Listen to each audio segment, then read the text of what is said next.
Hola, soy Pedro Salinas en otro episodio de Bitácoras Maleñas, donde venimos haciendo un recuento sobre el caso Sodalicio de una manera persistente y hasta tediosa, si quieren, ¿no? Sobre este fenómeno, sobre este asunto que todavía no ve una solución final. Bien, cuando se está a punto de llegar a un momento así, cuando está a punto de caer una organización poderosa como el Sodalicium Christiane Vitae o Sodalicio de Vida Cristiana, si prefieren, no es casual que surjan los detractores contra los que investigan a este tipo de organizaciones con mucho poder político, económico, en fin. En este caso, me refiero a los civilinos ataques contra la misión Scicluna Bertomeu, en alusión al arzobispo de Malta, Charles Scicluna, y a Monseñor Jordi Bertomeu, oficial del dicasterio más importante de todos los dicasterios, que es la Congregación para la Doctrina de la Fe, de la cual Scicluna es secretario adjunto y Bertomeu, reitero, es oficial. Ambos son, eh, vamos a llamarlo así, inquisidores de esta organización vaticana, ¿no? Porque la Congregación para la Doctrina de la Fe anteriormente fue el Santo Oficio y antes de ser el Santo Oficio era la Santa Inquisición. Entonces, yo no sé si les gusta que los llamen inquisidores a Scicluna y a Bertomeu, pero creo que esos son. En fin, yo quiero poner en esta ocasión un poquito de contexto para entender el momento en el cual se encuentra el sodalicio de vida cristiana. Hasta hace poco, más de un año, recordemos, el sodalicium estaba a punto, pero a punto de pasar página. Gracias al acompañamiento que tenía de el jesuita italiano y ahora cardenal Gianfranco Ghirlanda, amigo del Papa Francisco y amigo también del sodalicio, ¿no? Porque todo hay que decir. Bueno, poco antes de eso, no, bastante antes que eso, a través del español José Rodríguez Carballo, arzobispo secretario de la Congregación para los Institutos de la Vida Consagrada y las Sociedades de Vida Apostólica, dicasterio del que depende actualmente y todavía el sodalicio de vida cristiana, se dictaron una serie de amagos, de fintas, de fanfarria, de gestos para la platea, con el propósito de hacer creer que el Vaticano estaba tomando medidas respecto de los abusos denunciados al interior de esta organización católica, pero que en realidad eran solamente eso, ¿no? Finta, gestos para la platea, porque hasta ese momento, con Rodríguez Carballo, el Vaticano no estaba haciendo un carajo. Bueno, así las cosas, y haciendo un recuento bastante escueto y somero de qué ocurrió en el caso sodalicio desde las esferas más altas de la Iglesia Católica, lo que sucedió fue más o menos lo siguiente. Las denuncias ante el Tribunal Eclesiástico de Lima, gestionadas por la exfraterna Rocío Figueroa, y entregadas a lo largo del año 2011 en las propias manos del presidente de dicha entidad, el sacerdote Víctor Guapaya Quispe, de la familia espiritual del Opus Dei, para más señas. Entidad que en ese momento dependía, bueno, sigue dependiendo del arzobispado de Lima, pero en ese momento el arzobispo de Lima era el cardenal Juan Luis Cipriani. A través de este tribunal que supuestamente iba a investigar estas denuncias, porque de esas 3 denuncias que se fueron presentando a lo largo de ese año 2011, una de ellas, Rocío me pidió que la llevara yo porque ella no podía, estaba fuera del país. Y después de una hora de espera, se las entregué en sus propias manos al cura Guapaya. Y este me dijo en mi cara pelada que él iba a investigar el caso. SIC, tal cual.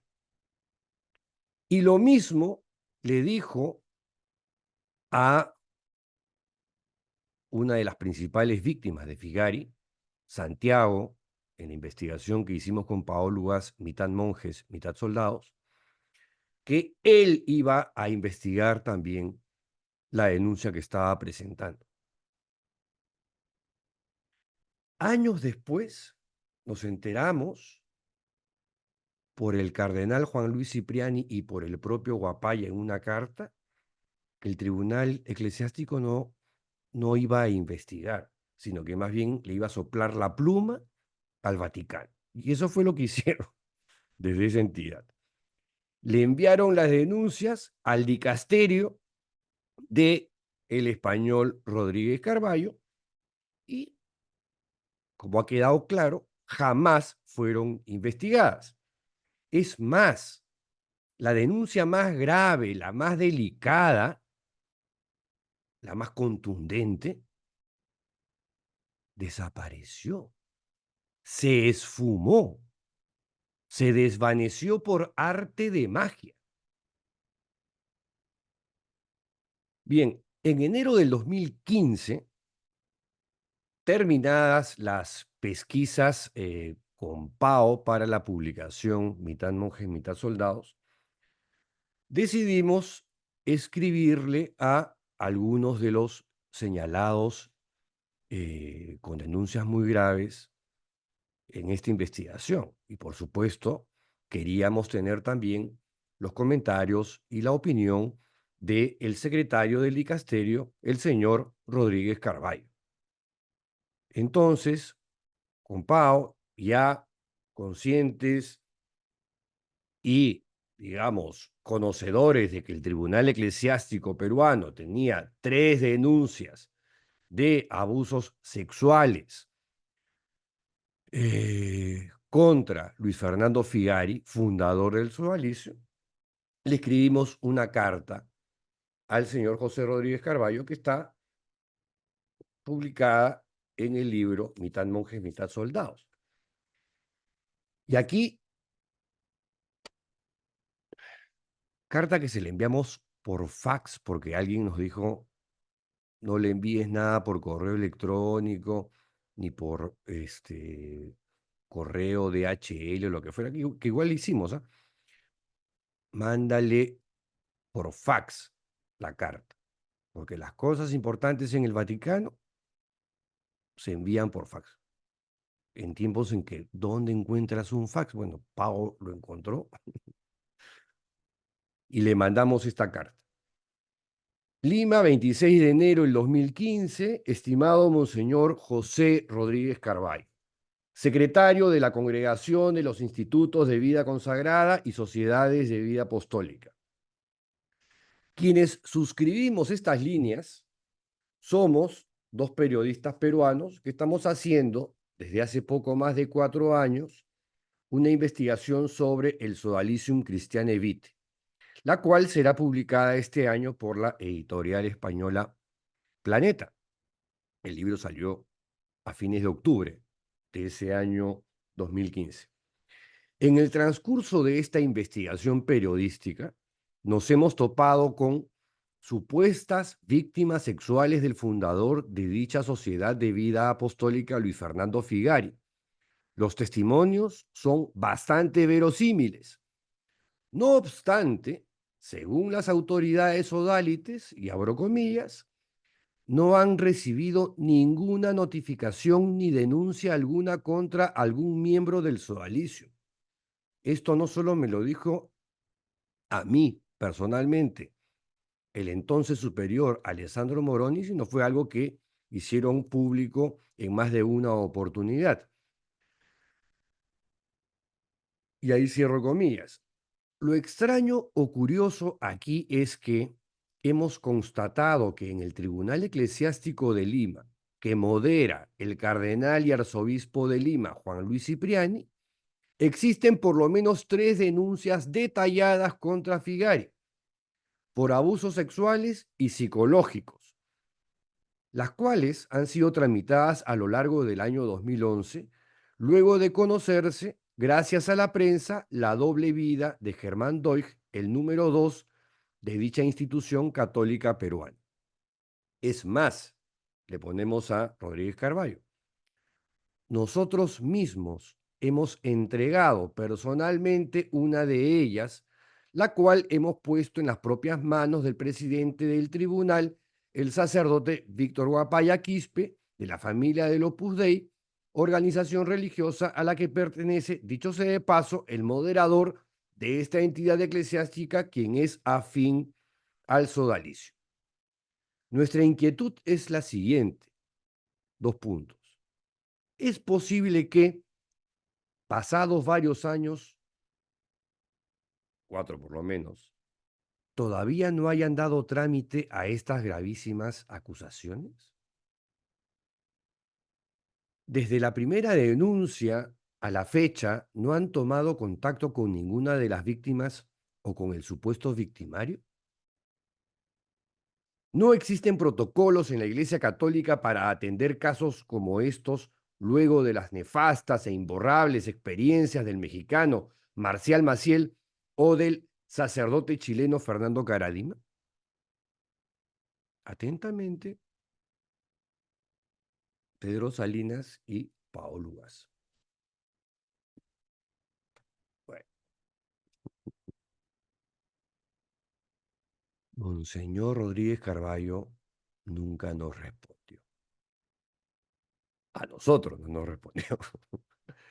A quien le escribió acto seguido fue al entonces superior Alessandro Moroni. Acá está la carta. Una carta reservada. Se pone acá, reservada. Y acá, en resumen, Rodríguez Carballo le solicita con fuerza a Moroni que el señor Figari Rodrigo sea trasladado a una comunidad fuera del Perú y que no tenga contacto alguno con personas residentes en el Perú, pertenecientes o no a su sociedad apostólica. Y le expresa la necesidad de reservar la máxima discreción respecto de dicho traslado. O sea, caleta, clandestinamente, tiene que ser Moroni. ¿Has escuchado?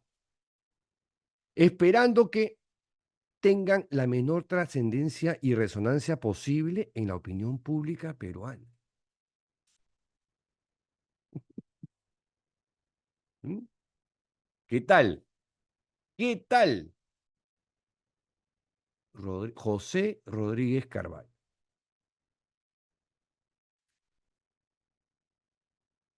Bueno, luego de esto, en abril de 2015, o en este contexto, Rodríguez Carvalho nombró al obispo de Chota, en Cajamarca, Fortunato Pablo Ursay, como visitador apostólico.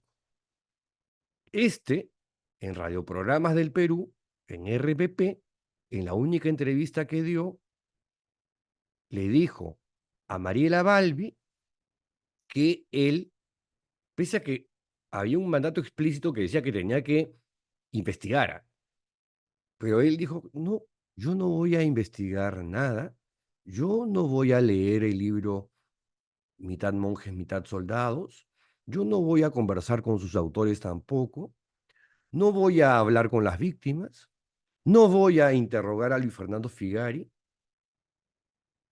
Bueno, y ahí una Mariela Balbi un poquito desconcertada, y dice, bueno, ¿qué va a hacer? Yo lo que voy a hacer cuando vaya a Lima, y de hecho a Lima pues es un viaje a Nueva Zelanda prácticamente, ¿no? Voy a tomar, lo dijo literalmente, ¿ah? Yo voy a tomar lonchecito con los miembros de la comunidad sodalite, cosa que aparentemente eso sí cumplió. En mayo del 2016, José Rodríguez Carballo nombró entonces al arzobispo de Indianápolis, Joseph Tobin, como delegado para acompañar el gobierno del Sodalicium y ayudar al Sodalicium a superar los pecados de su fundador. Los pecados.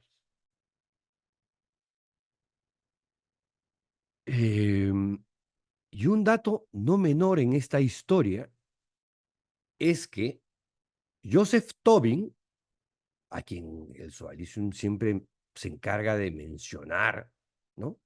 Como alguien que ha estado ahí, designado por el propio Vaticano. Bueno, ese Joseph Tobin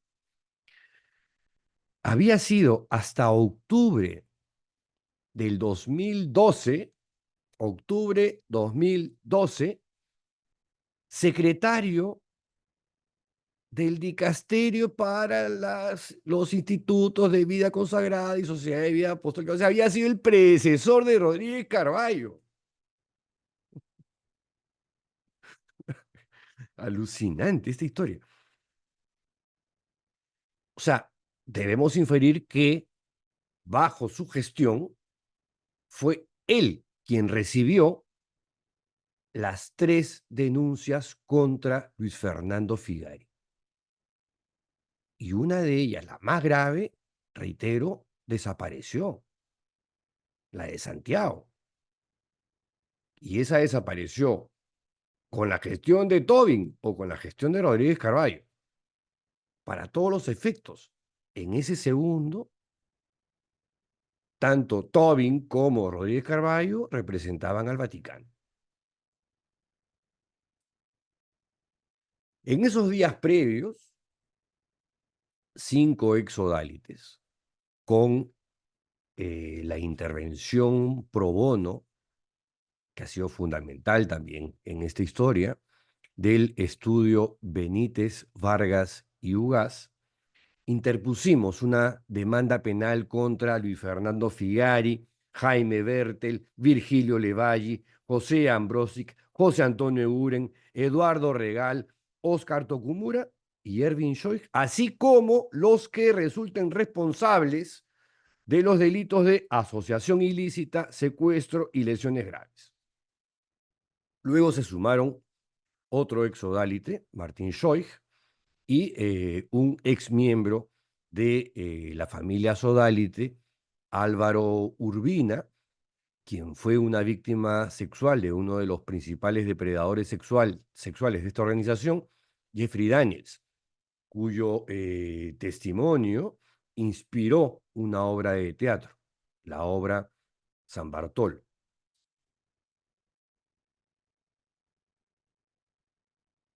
Bien, en enero del 2017, el dicasterio de Rodríguez Carballo, después de 6 largos años, después de más de un lustro, sanciona, entre comillas, a Figari,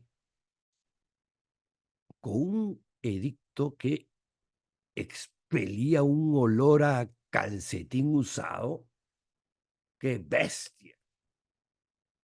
Y que había que leer con un gravol adentro para no vomitar en el transcurso de la lectura. La sanción, un texto largo, ¿no? Pero la sanción que está en Sin Noticias de Dios, donde el Vaticano finalmente se pronunciaba sobre este caso, se encarga de involucrar al Papa todo el tiempo. De común acuerdo con el Santo Padre, esto lo dicen como 2 o 3 veces a lo largo del texto.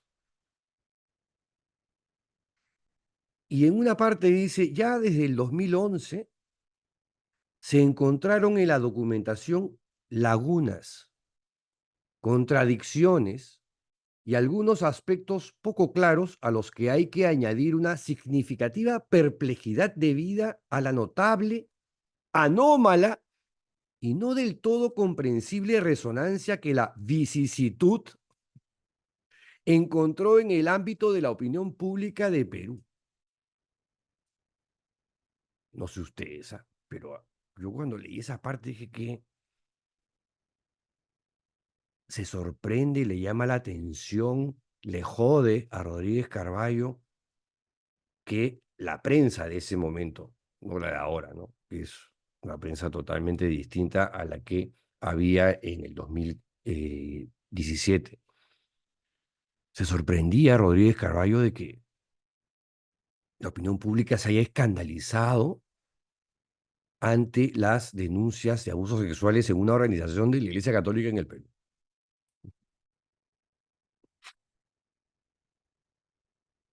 Y sigue. Y a los testimonios presentados contra Figari los llama genéricos, inadecuadamente detallados y circunstanciados, no verificados, y ya lo más alucinante es cuando Pau y yo tomamos el teléfono junto con Rocío Figueroa después de ver esta sanción entre comillas, y resulta que ninguna de las 3 víctimas que presentaron sus denuncias ante el Tribunal Eclesiástico en el año 2011 fueron llamadas por ninguna autoridad eclesiástica o vaticana, y entonces dijimos, ¿de dónde han sacado entonces esto? ¿Cómo pueden inferir, después de 6 años de supuesta investigación, no hablan con las víctimas y emiten estas conclusiones que supuestamente estaban basadas en esas denuncias, que eran las de Santiago, Lucas y Juan en Mitad Monjes, Mitad Soldados, con quienes, repito, claramente no habían hablado para contrastar, para empatizar, para hurgar sobre la gravedad de estas acusaciones, ¿no? Y así corroborar sus versiones. Todo esto fue una paja de Rodríguez Carballo, para decir las cosas como son, porque nunca los llamaron, nunca hablaron con las víctimas. Increíble. En 6 años jamás los contactaron. Y encima les llamaba la atención el impacto mediático que tuvo la denuncia periodística. Encima de eso, parecía que les jodía en la pepa del alma que las denuncias se hayan ventilado públicamente,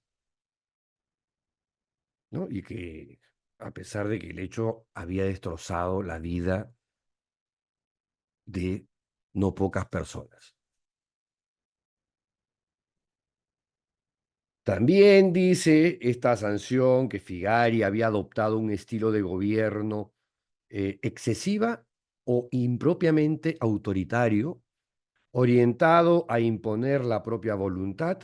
Eso, si me preguntan, me parece que es parte del informe o relación, que así le llaman, que presentó el obispo de Chota, el obispo de la hora del lonchecito, que utilizó estrategias y métodos de persuasión impropios, solapados, arrogantes, violentos e irrespetuosos del derecho a la inviolabilidad de la propia interioridad y discreción, y por lo tanto a la libertad de la persona humana de discernir con autonomía las propuestas o las decisiones, siempre con el fin de manipular, de hacer dependientes y por lo tanto de controlar más que de dirigir las conciencias, sobre todo de los jóvenes. Y Figari ha solicitado también confidencias en el delicado ámbito de la sexualidad y en algunos casos ha cometido actos contrarios al sexto mandamiento.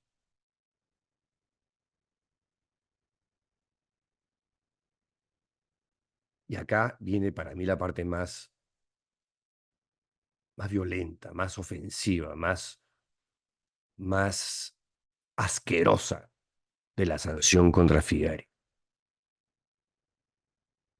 Rodríguez Carballo llama a las víctimas cómplices de Figari. Cómplices. Además, no llama, dice acá, no llama crímenes a las acciones de Figari, sino a lo máximo, al máximo considerados gravemente pecaminosos. ¿En serio?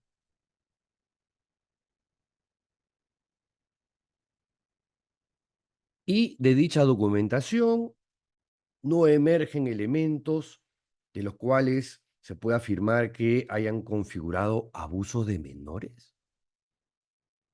Tan clarísimas ahí las edades, porque yo tuve acceso a los testimonios, no solamente imitando Gemita Soldado, sino también a las denuncias ante el Tribunal Eclesiástico, donde las versiones, matices más, matices menos, decían exactamente lo mismo. Las edades de los abusos eran 15, 16, 17 años. Menores de edad, pues.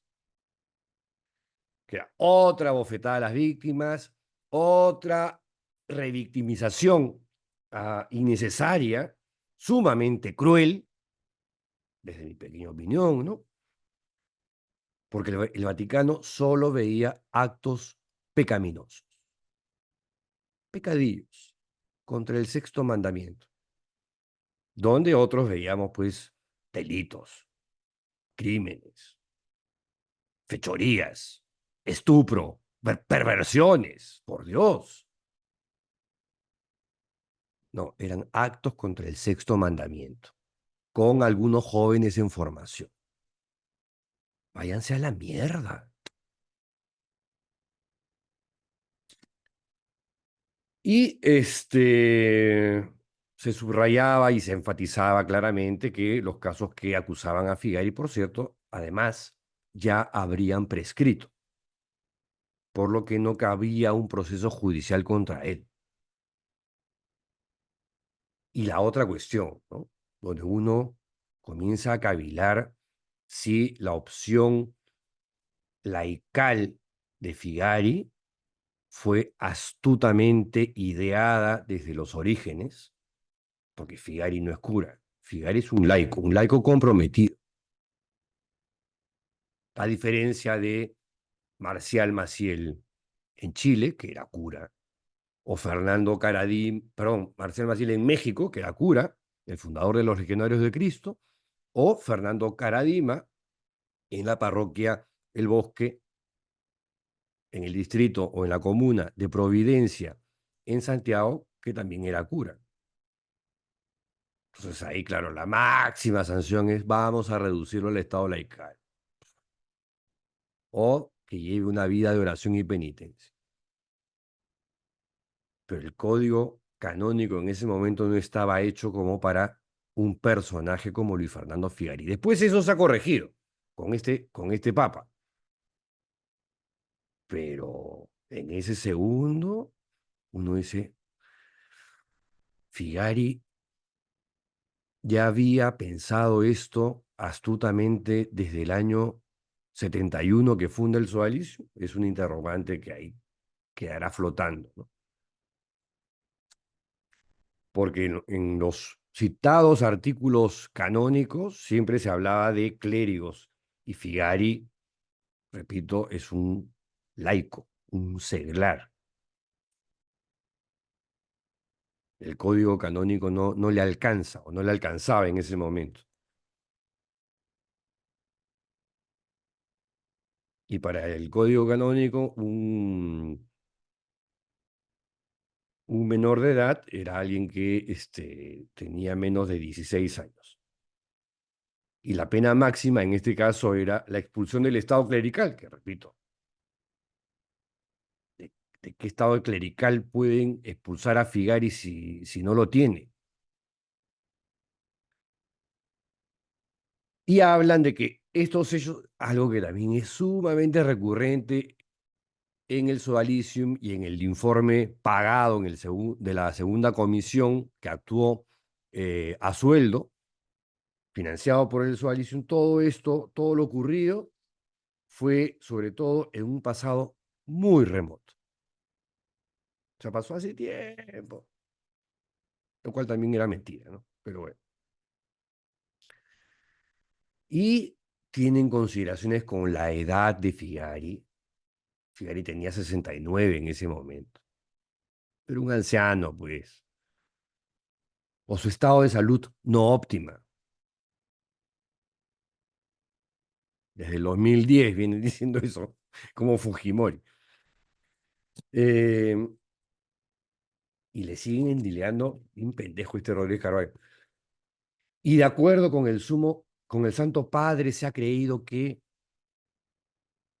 el señor Figari no se ha expulsado de la Sociedad de Vida Apostólica. Y las sanciones consisten en que no regrese al Perú. ¡Ah! Que se quede viviendo en Roma. Puta madre, qué tal castigo. Qué fuerte, qué feo que se quede viviendo en Roma.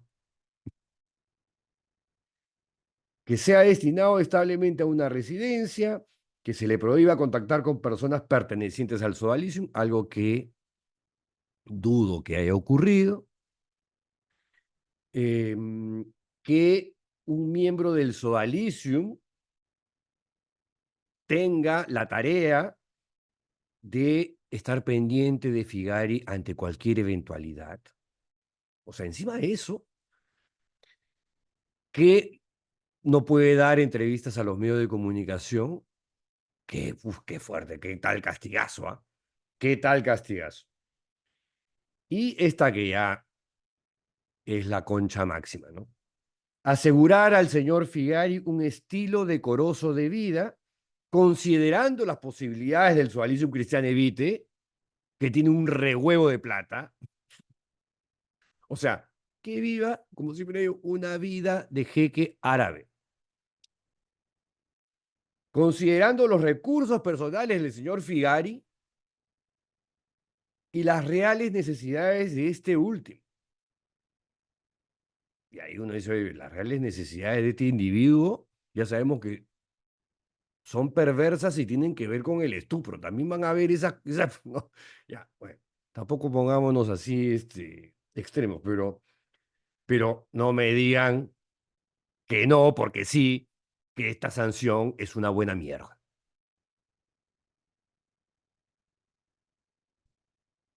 En todo caso, una burla hiriente para las víctimas. Y procaz, además. Pero bueno, esa fue la sanción a Luis Fernando Figari.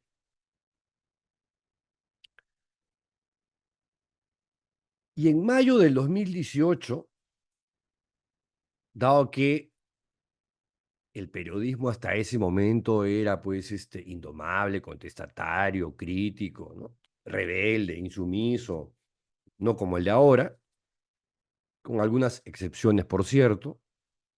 Yo estoy hablando acá de la gran prensa, ¿no? En mayo del 2018, Rodríguez Carballo emitió un comunicado en plan Pilatos, porque claro, aquí el cardenal Pedro Barreto venía pidiendo la disolución y una explicación más clara de por qué no está pasando nada contra Figari y contra el sodalicio. Y Rodríguez Carvalho, un texto larguísimo, dice, solo ha sido señalado al superior general la no conveniencia de su regreso al Perú, sin especificar dónde tendría que residir el señor Figari. Claro, el pendejo este de Rodríguez Carballo es el que, coludido con autoridades del Sodalicio, en un momento proponen que la sede principal del Sodalicium se traslade a Roma. ¿Y saben cómo me entero yo? Por el propio Papa. Porque tanto Pau como yo hemos tenido una interacción epistolar con el pontífice argentino. No prolífica, no sistemática, pero sí eventual y esporádica. Y por él nos hemos enterado nosotros de cosas que no teníamos idea. El Papa Francisco me comenta en una carta, y eso también está acá en Sin Noticias de Dios, que le habían pedido, un poco más si me pone esos conchudos, ¿no? Porque el Papa tiene un sentido del humor a flor de piel, que les dé les traslade la sede acá. Y les he dicho que no, que primero tienen que reparar a las víctimas. Y hasta que no ocurra eso, eso no va a pasar. Pero a mí me quedó claro que con Rodríguez Carvalho había un tándem muy sospechoso, o muy amical, si quieren. Bueno, ya en el 2019 se designa a Gianfranco Ghirlanda, un jesuita que actualmente es cardenal, les decía, amigo del Papa, pero también amigo del sodalicio, de esos con sonrisa de funcionario de sucursal bancaria, para que acompañe al sodalicium en la revisión de sus estatutos y constituciones y así pasar página, para hacer borrón y cuenta nueva. Y según el cronograma que se habían trazado, que incluía además, por cierto, la especialidad de Guirlanda, revisión y puesta al día del carisma sodalite. Carisma que no tienen, ¿no? Pero bueno, Guirlanda cree que sí. Este proceso terminaba el primer trimestre del próximo 2025, cosa que ya sabemos que ese cronograma ahorita está puesto en cuestión, está entre paréntesis.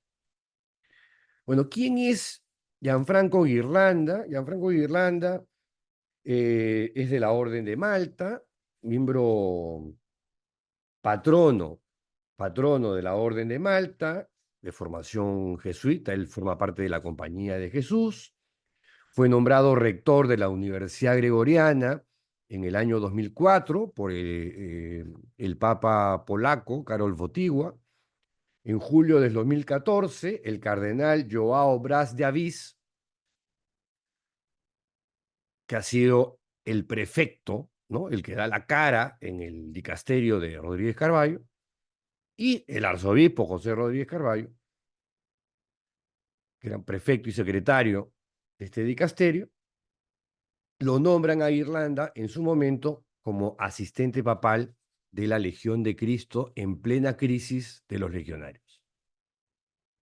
O sea, estamos hablando de alguien con expertise.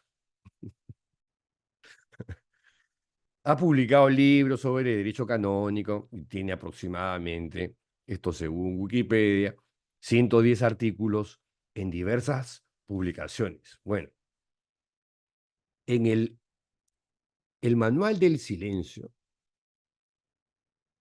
libro de Miguel Hurtado, un español, un catalán que ha sido víctima sexual de curas católicos.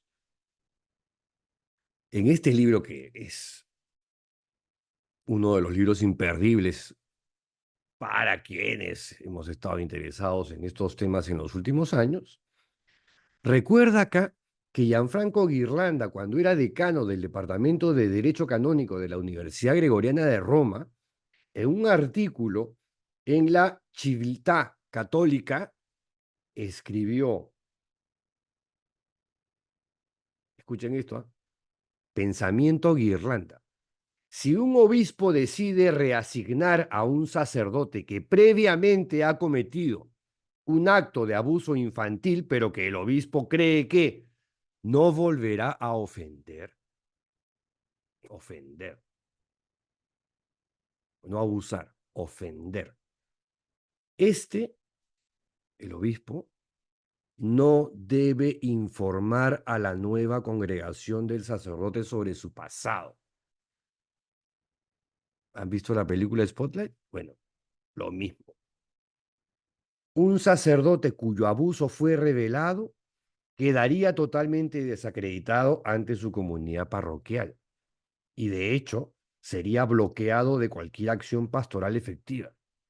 Obvio, pues, eso es lo que debería pasar. Pero, según Irlanda, mejor no. Desde la perspectiva del derecho canónico, el obispo y el superior no son responsables moral ni judicialmente de los actos cometidos por uno de sus clérigos. Gianfranco Irlanda, expuesto por Miguel Hurtado en el Manual del Silencio. Bueno, ese es Gianfranco Ghirlanda, quien además, ya en el caso sodalicio, además de estar revisando las constituciones y los estatutos, ya están cambiando hasta la historia del sodalicio. Cuando uno entra a la web del sodalicio y va a la historia de este movimiento, resulta que la historia del sodalicio ahora es la siguiente. Ya no aparece Figari. No, Figari ya lo desaparecieron como en su momento desaparecieron a Germán Doy. Ya no hay fotos, ya no hay publicaciones. Nunca existieron. Los inicios del peregrinar de fe del sodalicio se remontan a finales de la década de los 60, un tiempo de crisis. Claro, lo que nos dice acá que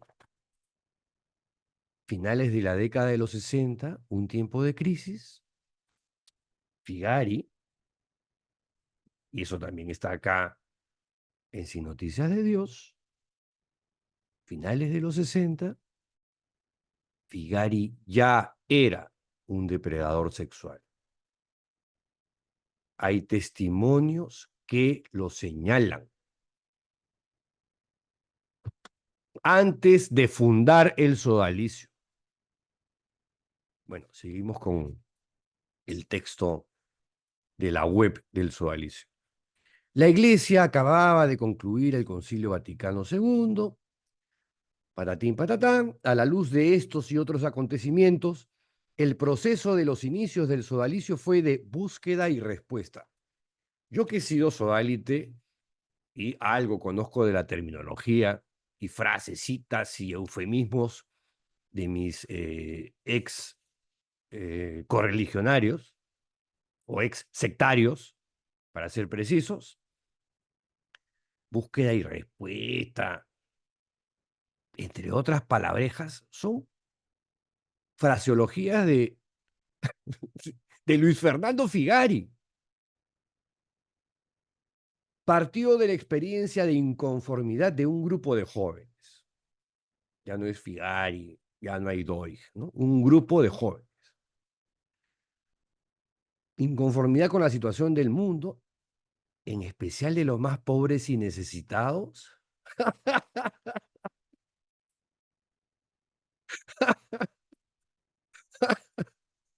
Cuando acá la opción era claramente clasista, racista, por Dios.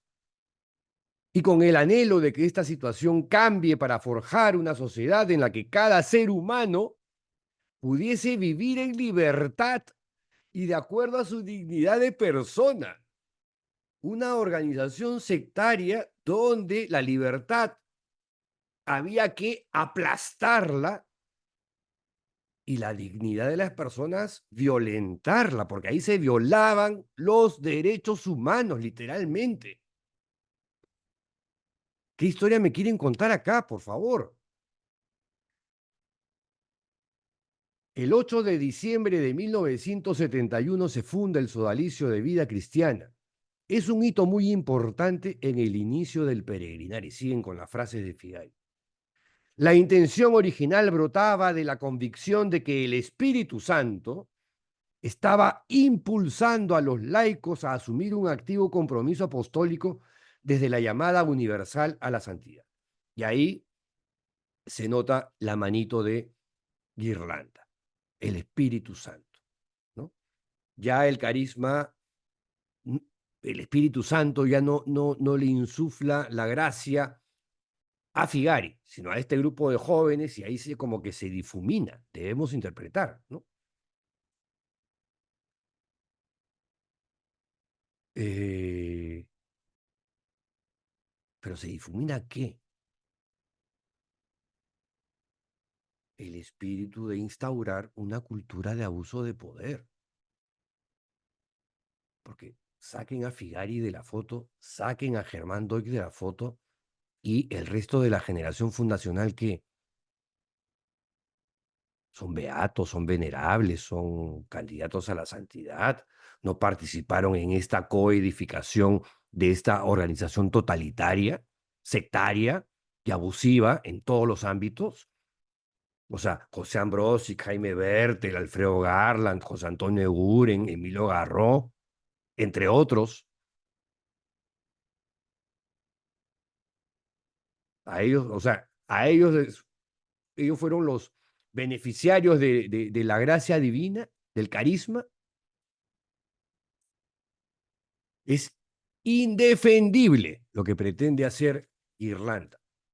Ya. No, pero tú qué sabes, tú no eres teólogo, tú no eres canonista. No lo soy, pues, pero tengo sentido común, creo.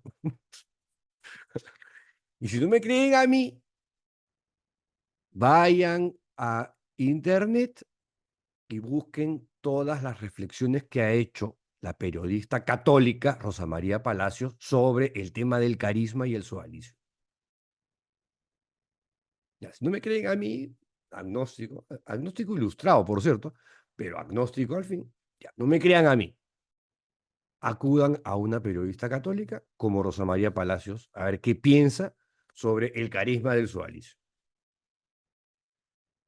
Y ahí continúa el proceso de maduración de la comunidad, se realiza bajo la atenta mirada de los pastores y en comunión con ellos. Lo cual no es exacto porque, van a ver, el cardenal Juan Landázuri Ricketts, ¿no? De la Orden de los Franciscanos, entonces arzobispo de Lima y primado del Perú. Y creo que, en lo personal, si me preguntan, era un buen hombre, una buena persona, un poco naif.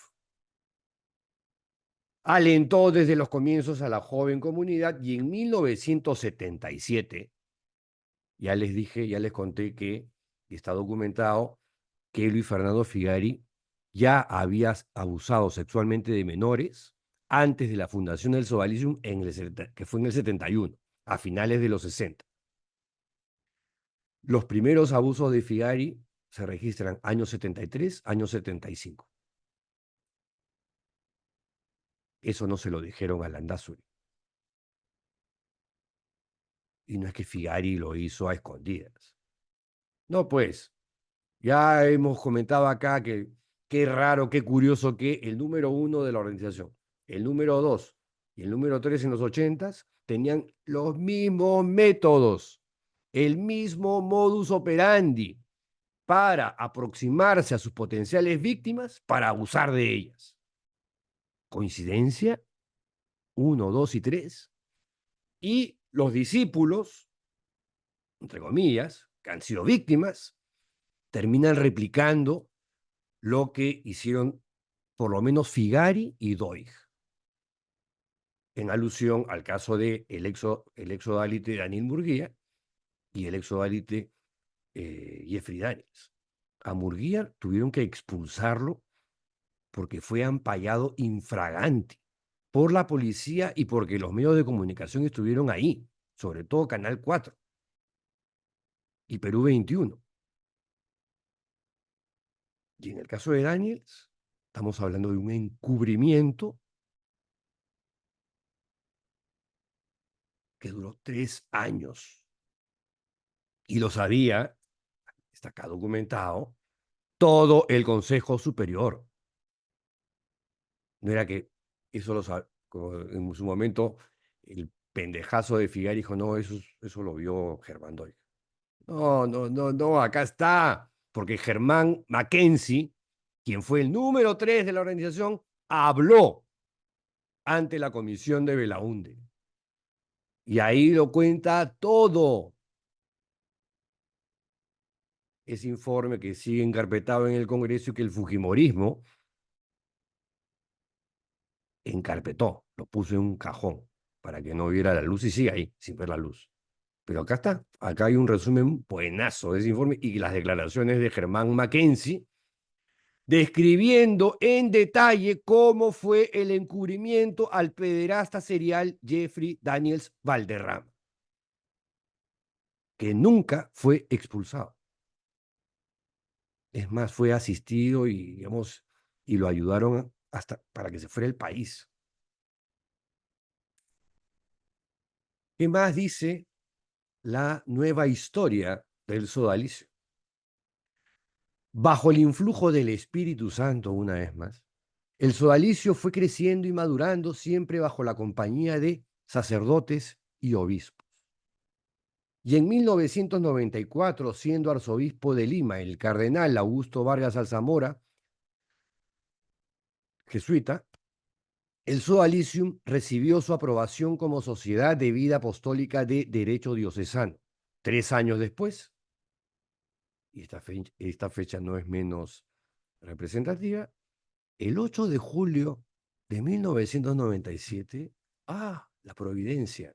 ¿Por qué la Providencia? Porque es el día del cumpleaños de Figari. El regalo de Figari de ese año fue que San Juan Pablo II daba su aprobación al sodalicio de vida cristiana, convirtiéndose así en Sociedad de Vida Apostólica de Derecho Pontificio, o sea, una organización oficial de la Iglesia Católica.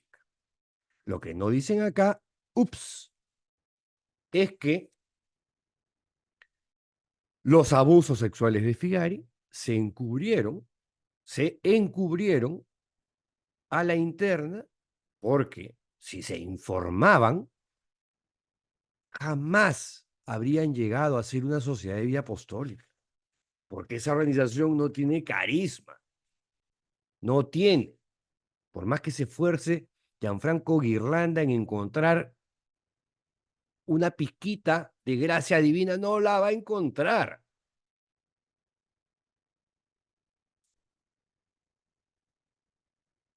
Este Gianfranco Ghirlanda realmente es el cleaner del Vaticano, el lavacaras de los legionarios y del sodalicio de vida cristiana. Porque en todo este proceso de lavada de cara y gestión de crisis, porque así lo han manejado, hay que sumar la campaña de acoso y derribo contra los periodistas que nos prendimos a la basta del pantalón del sodalicio como perros de chacra y recibimos artillería pesada. No solamente nosotros, ¿no? Ya antes lo había recibido José Enrique Escardó, el primer denunciante en el año 2000, hace 24 años. Y luego Héctor Guillén, padre de un sodálite, ahora exodálite, por suerte, y Martín Schoich, y Rocío Figueroa, y Daniel Llovera, y todos los que nos hemos osado señalar al sodalicio. Juan Carlos Tafur también fue amenazado judicialmente por Andy Tapia en el año 2011, cuando Diario 16, en agosto del 2011, publica la primera denuncia contra Luis Fernando Figari. Ahí sí no es vamos a investigar, vamos a expulsar. No, le hemos consultado al señor Figari y el señor Figari nos ha dicho que ese testimonio no es verdad. Y si usted, señor Tafur, sigue publicando estas cosas, tomaremos las medidas legales correspondientes. O sea, estamos amenazando con Chetumal. Típica reacción del sodalicio. Típica, típica, porque ese es el talante así achorado, matón, ¿no?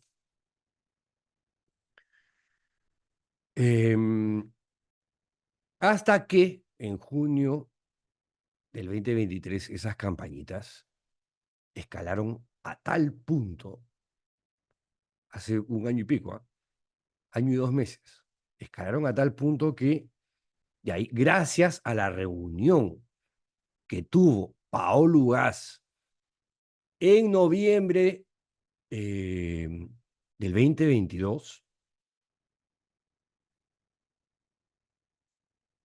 y gracias a que, así como el Papa empatizó con Juan Carlos Cruz en el año 2018 y a partir de ahí el Papa se convierte, se transforma, tiene una mirada distinta sobre el fenómeno de la pederastia religiosa católica en su institución.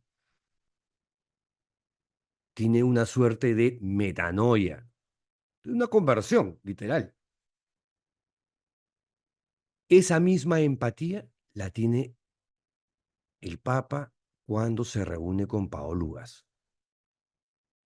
¿A quién le habían hecho una fama? Porque el propio Papa Francisco se lo dice, se lo comenta a Paola. Te han hecho una fama que me dio la curiosidad de conocer.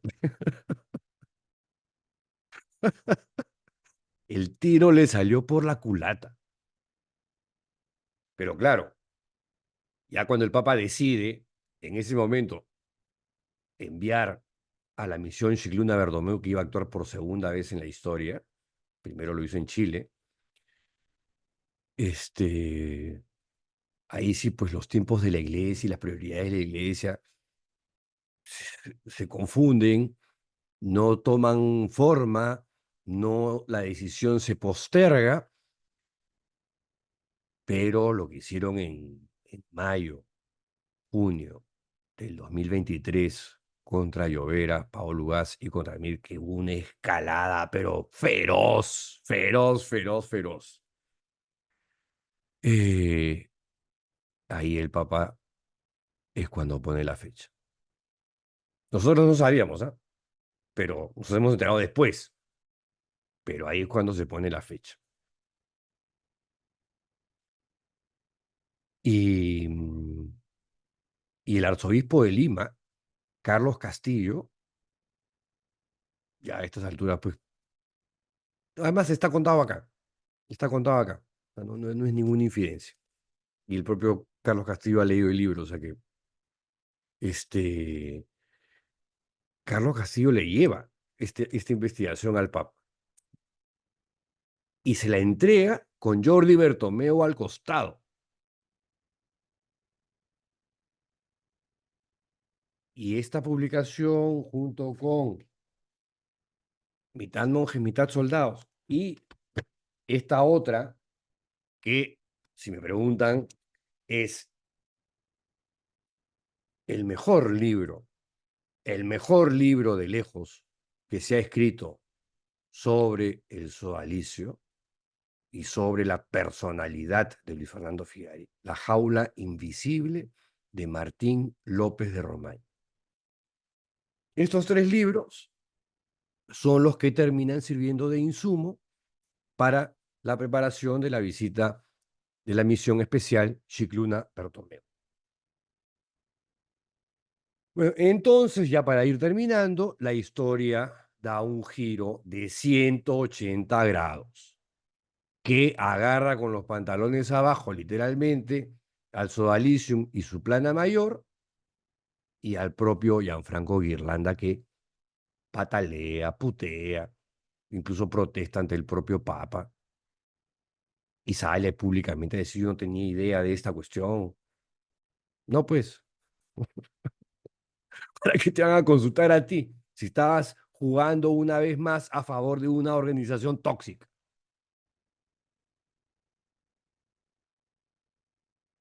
Y ahí es cuando ya se pone fecha para que venga este equipo de SEALs vaticanos, Charles Scicluna y Jordi Bertomeu, que son una suerte de par de agentes eh, 007 de Van Helsings, cazadores de monstruos, y de los cuales además hemos hablado en bitácoras anteriores, ¿no? Y ahora bien, poco antes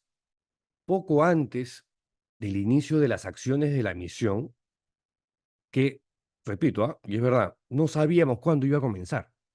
Ya sí sabíamos que por fin, ya algo iban a hacer. Y venían los que queríamos que vinieran, Scicluna y Bertomeu. Antes de eso, antes de que ocurra eso, me acuerdo que me llamaron de la televisión boliviana, porque ahí me enteré de que Bertomeu había ido a dar una conferencia. Como de hecho había venido al Perú, por lo menos en un par de ocasiones que yo recuerde, una vez a la Universidad Católica y otra a la Ruiz de Montoya para dar conferencias. Como también estuvo en Paraguay y estuvo en otros países. Y no solamente él, otra gente del Vaticano, de la Gregoriana, igual, Hans Zollner, por ejemplo. Em, y cuando me llaman de la televisión boliviana, fue muy gracioso porque pretendían que yo le sacara la mierda a Jordi Bertomeu. Y me entero al aire, ¿no? Más o menos esto fue lo que pasó. Dale, Fabricio, al video.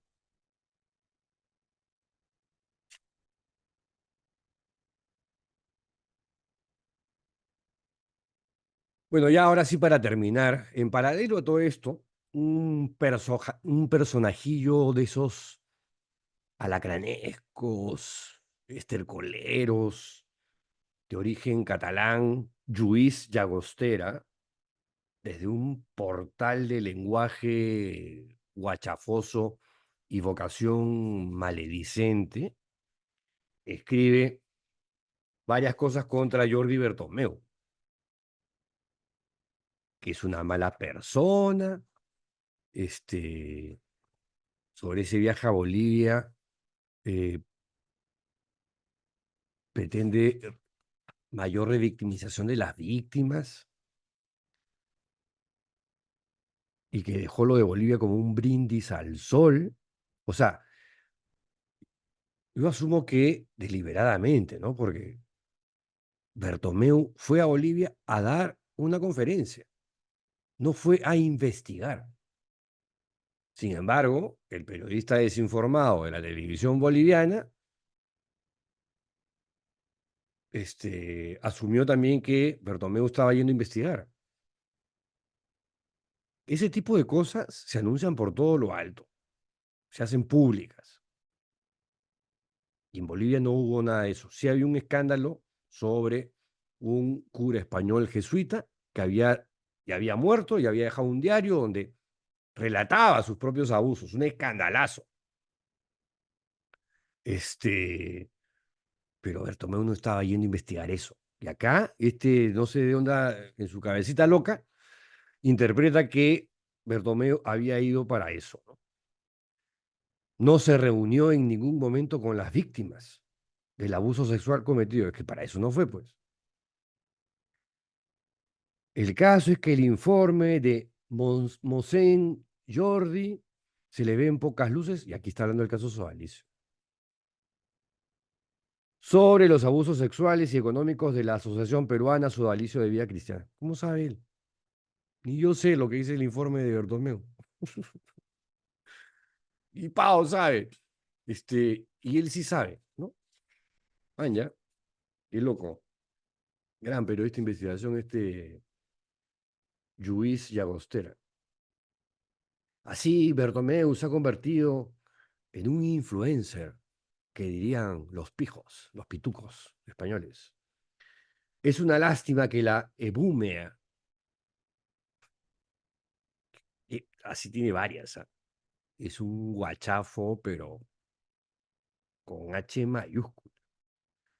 Una lástima que la ebúmea o ebúrnea imagen del reverendo Bertomeu se esté, se está marchitando a pasos agigantados en su cabeza, porque la verdad que sí, se han demorado, se están demorando todavía, pero han venido haciendo sus cositas. Y la expulsión de Fiari ha sido de las más importantes, y antes ya le metieron su patada en el culo a José Antonio Ure. Él dice minutante, como si fuera un término despectivo. Y acá está, o sea, él dice, claro, es la versión real, porque fue lo que pasó. Él estuvo en un curso de prevención y atención de denuncias por abuso sexual en la iglesia en Bolivia, pero no fue a investigar nada. Eh, Todo esto estalla tras la visita del 007 del Vaticano, Monseñor Jordi Bertomeu, al país andino hace poco más de un año. Está hablando del caso Sodalicio o de Bolivia, porque Gallo insiste con que no se reunió en ningún momento con las víctimas de los abusos sexuales cometidos. Tiene que estar hablando de Bolivia, porque en Lima se reunió con no pocas víctimas de abusos sexuales, y no solo de Figari.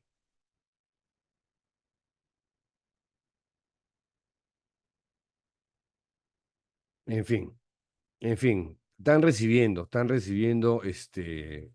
por todas partes, porque claro, el Sualicium es un pulpazo, es un calamar gigante con tentáculos por todas partes, es un kraken. Y sobre todo esto, hay Infovaticana también les ha dado duro a los de la misión Chicluna Bertomeu, y acá tengo una carta de respuesta de Susana Inch Sáenz, quien es la asesora legal de la Conferencia Episcopal Boliviana y delegada para ver temas legales relacionados con eh, casos de abusos sexuales a menores y adultos vulnerables. Y aquí aclara que este señor Llagostera está desinformando, porque además lo insiste machaconamente. O sea, ya hay casi casi con dolo, diría, ¿no? Eh, con relación a Bolivia, dice Susana Inch, que es lo que yo conozco, le puedo asegurar que en ningún momento el padre Bertomeu llegó con fines investigativos. Ya habla sobre el tema de la conferencia, sobre que hay muy pocos canonistas en Bolivia y por eso la opinión de Bertomeu era muy importante. Ya para terminar, ya deben estar dormidos ustedes. El diario La Razón de España, no de Perú, de España, que es un diario de derechas, conservador, pero que no deja de ser medianamente objetivo, hace una nota sobre esto, ¿no? Y tiene una posición y versión totalmente diferente a la de Ayayero o Elepeos del Sodalicium y Agostera, donde señala en un informe sobre el caso peruano que hasta la fecha nadie se había atrevido a hincar el diente, dada la capilaridad de los tentáculos de Figari en esferas socioeconómicas y políticas. Con Figari desterrado, ahora la incógnita está si el sodalicio se salvará o caerá como su mentor. Y aquí venimos a la parte medular. Y hay precedentes en uno y en otro sentido. En doctrina de la fe, el dicasterio, confirman a la razón que Figari concibió toda la estructura del sodalicio, desde sus estatutos hasta su organigrama, no como un servicio evangelizador, sino como una estructura encubridora. Y abre comillas, no es que haya manzanas podridas,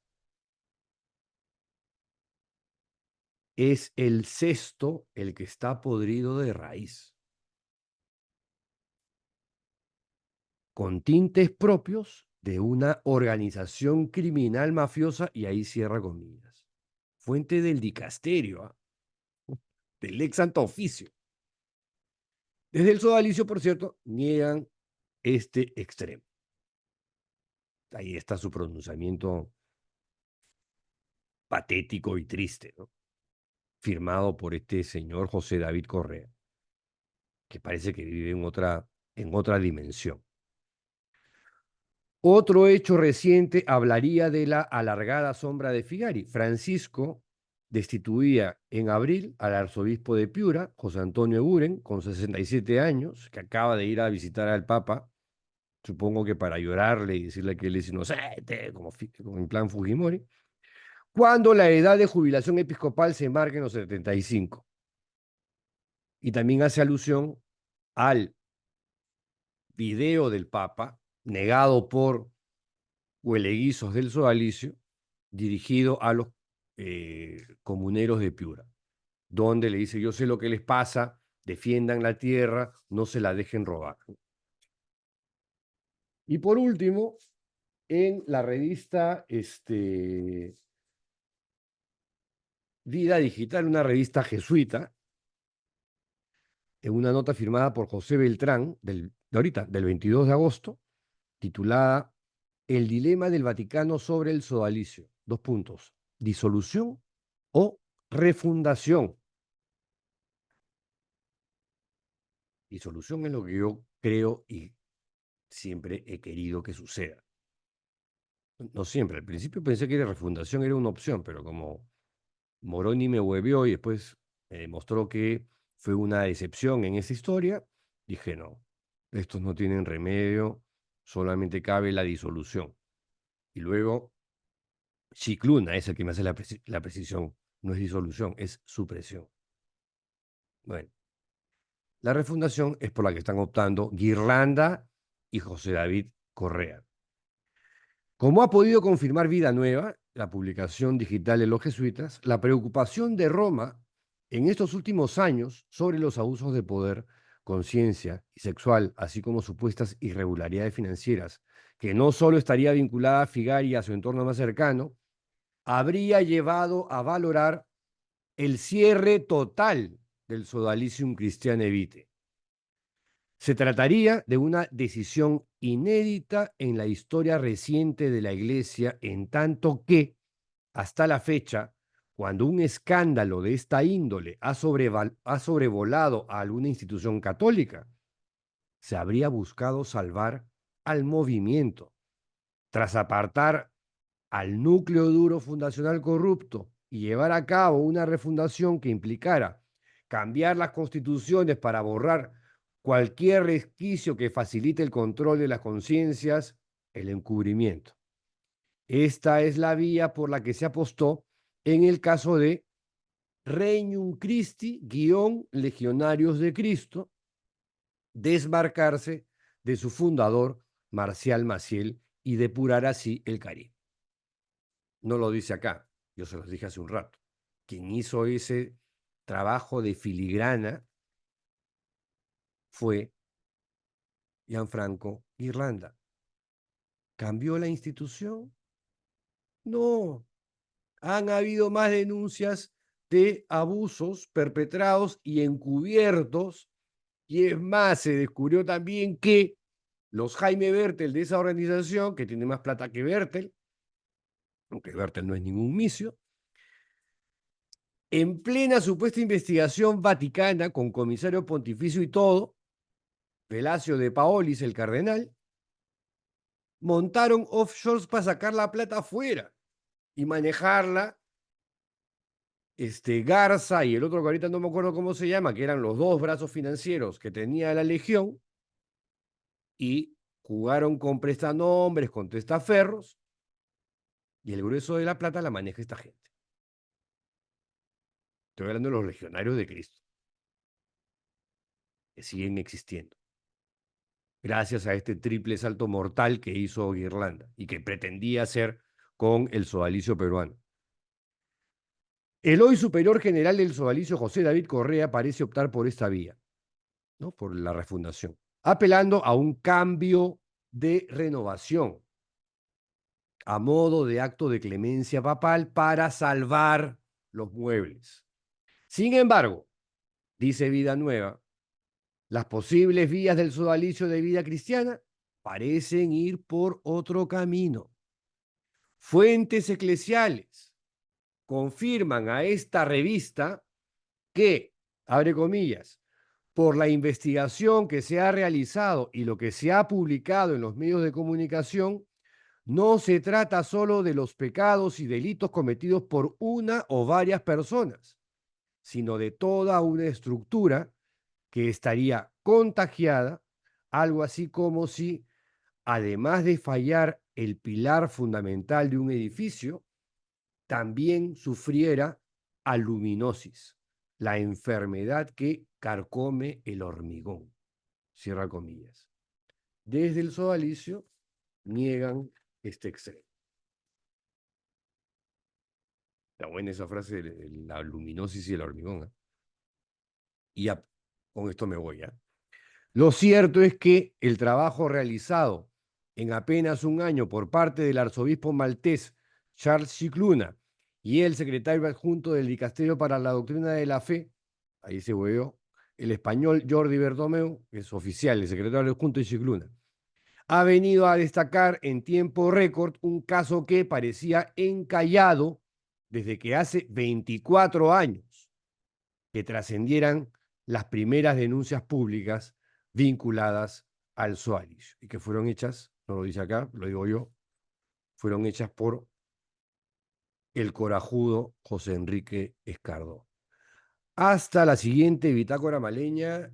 ¡Chao!